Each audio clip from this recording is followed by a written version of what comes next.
ఒకవేళ ప్రజలు మళ్ళీ మనోజ్ రెడ్డి గారు రావాలి, ప్రత్యూష గారే రావాలి, ఎందుకంటే గతంలో ఎవరు చేయలేనటువంటి అభివృద్ధిని వీళ్ళు 5 ఏళ్లలో చేసిర్రు, మళ్ళీ వీళ్ళు వస్తే మరింత అభివృద్ధి చెందుతుంది అని చెప్పేసి ప్రజలు ఏకగ్రీవంగా ఆలోచించి ఒక తీర్మానం చేసుకొని వస్తే అప్పుడేం చేస్తారు? అది ఇవాళ రేపు అది జరగని పని. ఇన్ కేస్ ఆఫ్ జరగదు. ఎందుకంటే కడియం శ్రీహరి గారు కంకణబద్రులై మనని ఎక్కడ గెలవనీయొద్దని కంకణబద్రు. ఎందుకంటే ముల్లక్కరని గెలిపిస్తారండి ఎవరన్నా, ఆయన గుచ్చుకుంటాడు ఆయననైనా కాదు కదా.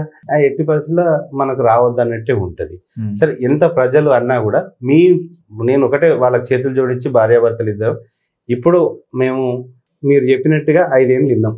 ఇప్పుడు మా పిల్లలు వచ్చిండ్రు, మీ ఆశీర్వాదం వల్ల, మా దుర్గమ్మ దయ వల్ల, వారి ఆశీర్వాదం వల్ల మేము పరిపాలన మంచిగా చేసినాం కాబట్టి మాకు సంతానం లేనిది సంతానం అయింది, అమ్మవారి గుడి కట్టి అన్ని పనులు చేసిన తర్వాత అని మేము ఒక మంచి మూడ్లు ఉన్నాం, మేము మంచి ఫీల్డ్ ఉన్నాం. మేము మళ్ళీ వచ్చి సర్పంచ్ అయ్యి ఈ సర్పంచ్ అయితే ఏంటంటే ప్రతి ఒక్కరితో మాటలు తినాల్సి వస్తుందండి. ఒక పంచాయతీ చెప్పినప్పుడు ఏమవుతుందంటే నీతి నిజాయితీగా ధర్మం వైపు ఉండాలంటే దగ్గరలోనికి కూడా అగ్నిస్ట్ అవుతుంది. మనతో ఎవరైతే పని చేసిండ్రో దాదాపు 80-90% మా కోసమే పని చేసిండ్రు. గ్రామం అంతా అందరూ మనోళ్ళే, మాకు ఎవరి మీద కోపాలు పగలు ఉండవు, మమ్మల్ని మీద శత్రువునైనా ప్రేమించే గుణం ఉండాలి అని చెప్తూ ఉంటారు కదా. అలాంటి గుణాలు ఉండాలని చెప్పి మేము ఆశిస్తుంటాం. శత్రువు అయినా ఇంటికి వస్తే భుజం మీద చెయ్యాలి, ఫోన్ చేసిన బిడ్డ అనాలి, భోజనం పెట్టాలి, పంపించాలి. ఇది మా సిద్ధాంతం. అట్లాంటప్పుడు మేము ఒక మాట అనాలంటే 100 సార్లు ఆలోచించేటోళ్ళం. ఇవాళ ప్రతి ఒక్కరు వాళ్ళతోటి వీళ్ళతోటి ఎక్కడో ఏమనుకో న్యాయం జరగదు పంచాయతీగా. వాడు బయటికి పోయిన తర్వాత కొంచెం దూరం పోయిన తర్వాత తిట్టుకుంటా పోతా అంటాడు. ఇట్లాంటివన్నీ అవసరం లేదు కదా. ఇట్లాంటి అవసరం లేదు కదా. ఇక చాలు. ఇది ప్రజలు ఎప్పుడైనా అర్థం చేసుకుంటారు. ఇప్పుడు కాకుండా ఇంకో 10 సంవత్సరాలకైనా కూడా జనాలు అది రియలైజ్ అవుతారు. ఇప్పుడు మేము కాకుండా సర్పంచ్ వేరే వాళ్ళు అయినప్పుడైనా మేము చేసిన మంచి ఏందన్నది వాళ్ళకు గుర్తుండిపోతుంది. జీవితాంతం మా శ్రీమతిపల్లి ప్రజలకు గుర్తుంటుంది అని చెప్పి అనుకుంటున్నాం. మళ్ళీ అదే పదవిలో చేసుడు అన్నది తగదు. ఎందుకంటే ఇంకోళ్ళకి అవకాశం ఇవ్వాలి.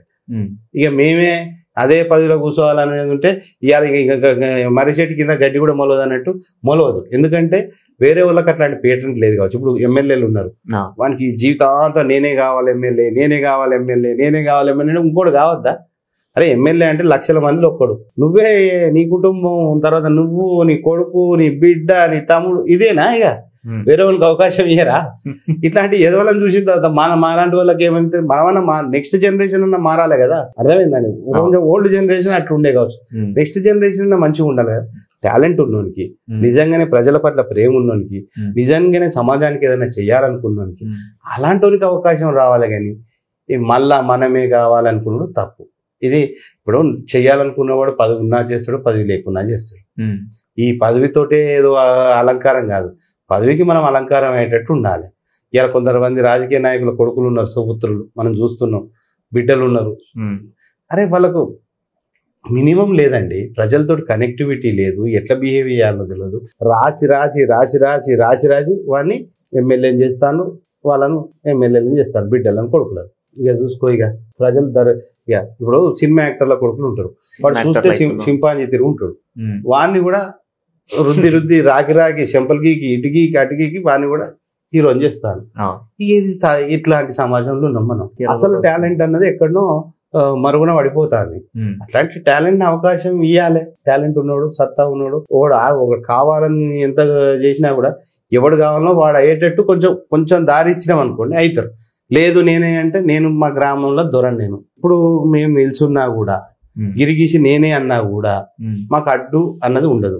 కడియం శ్రీహరి కాదు, ముఖ్యమంత్రి రేవంత్ రెడ్డి వచ్చి అక్కడ నిల్చున్నా కూడా చేసేది ఏముండదు. ఇది రాసి పెట్టుకోవాల్సిన మాట. ఇది మా అంతలో మేము తప్పుకోవాలి తప్పించి నన్ను, ఎందుకంటే మేము ఆ గ్రామానికి చెప్పినా కదండి, దొర అంటే తెలుసు కదా, దొరబిడ్డ అంటే తెలుసు కదా. దొరబిడ్డ వచ్చి అందరితో ఎట్లున్నాడు, ఒక సామాన్యంగా ప్రతి ఇంట్లో, ప్రతి దగ్గర, ప్రతి ఒక్కరి దగ్గర వాళ్ళ మనిషి తిరుగున్నా.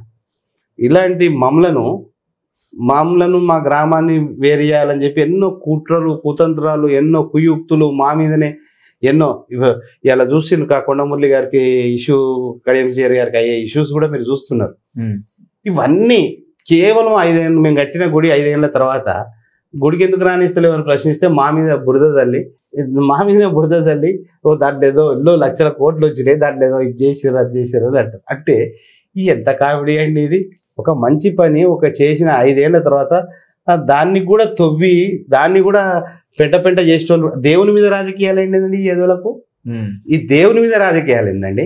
ప్రతి ఒక్కరి కుటుంబానికి చూపెడుతుంది. గుర్తుపెట్టుకోండి, ప్రతి ఒక్కడు దేవుని మీద రాజకీయాలు చేసినాడు, ప్రతి ఒక్కడు. ఆ తల్లి నేనైతే ఏదన్నా అనుకుంటే అది అయిపోతుందండి. ఈ జైలుకు వచ్చిన ఎపిసోడ్ అవన్నీ కూడా అరే కేటీఆర్ అన్న పోతాడంటే ముందు నేను పోవాలన్న తాపత్రయం ఉండే చాలా వీడియోలలో చెప్పిన. తదాస్తు అనేది పోయి వచ్చిన. రేపు ఎవరికన్నా ఏదన్నా కావాలని ఆటోమేటిక్గా నేను చాలా శాంతియుతంగా ఉన్నా.